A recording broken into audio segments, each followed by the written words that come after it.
Hello दोस्तों, आज हम करेंगे मैथ के महत्वपूर्ण प्रश्न को हल।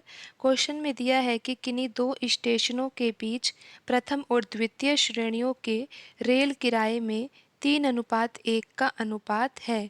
उन स्टेशनों के बीच में यात्रा करने वाले प्रथम तथा द्वितीय श्रेणियों के यात्रियों संख्या का जो अनुपात है वो 1:50 है। किराए का अनुपात कितना है? 3:1 है और यात्रियों की संख्या का अनुपात है 1:50।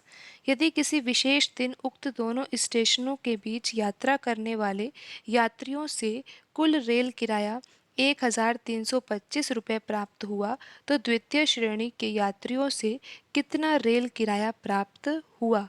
तो यहाँ पर आपको ये समझ में आ गया है कि प्रथम और द्वितीय श्रेणी के जो रेल किराया है वो कितना है? 3:1 का अनुपात है। तो यहाँ पर हम लिख सकते हैं प्रथम श्रेणी, यहाँ हम लिख रहे हैं द्वितीय श्रेणी।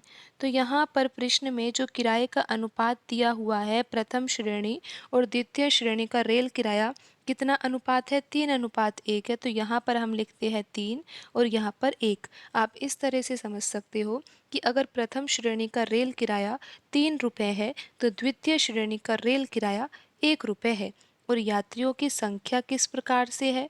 यात्रियों की संख्या का अनुपात प्रश्न में दिया हुआ है और कितना दिया हुआ है? 1:50 दिया हुआ है कि जो प्रथम श्रेणी में यात्रा करते हैं वो कितने हैं? 1 है। तो द्वितीय श्रेणी में कितने यात्रा कर रहे हैं? 50 लोग यात्रा कर रहे हैं।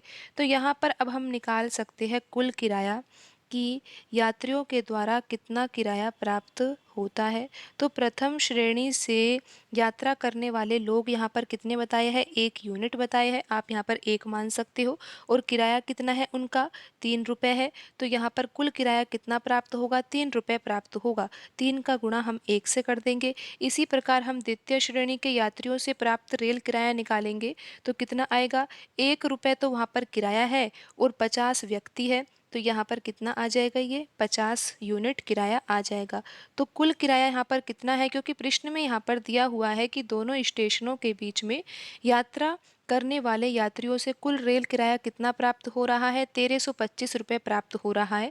तो आप यहाँ पर देख सकते हो कि प्रथम श्रेणी से जो रेल किराया प्राप्त हो रहा है वो 3 यूनिट प्राप्त हो रहा है और द्वितीय श्रेणी से जो रेल किराया प्राप्त हो रहा है वो 50 यूनिट प्राप्त हो रहा है। तो यहाँ पर अगर हम किराए का योग करें तो ये कितना आएगा?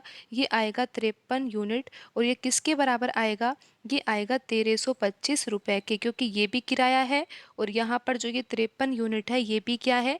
किराया ही है। तो यहाँ से हम 1 यूनिट की वैल्यू निकाल सकते हैं। इसके लिए क्या करना होगा?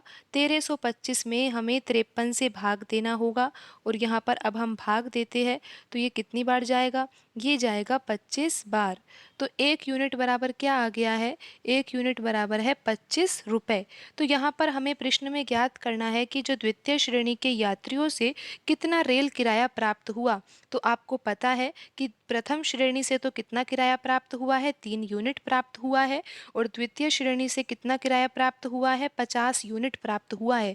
तो यहाँ पर हमें 1 यूनिट की वैल्यू पता है 25। तो यहाँ पर हम अब निकाल सकते हैं 50 यूनिट की वैल्यू। इसके लिए क्या करना होगा? 1 यूनिट से हमें 50 का गुणा करना होगा, यानी कि हमें 25 का गुणा किससे करना होगा? 50 से। और यहाँ पर कितने रुपए आ जाएंगे? ये 1250 रुपये। और प्रश्न में यही पूछा था कि द्वितीय श्रेणी के यात्रियों से कितना रेल किराया प्राप्त हुआ?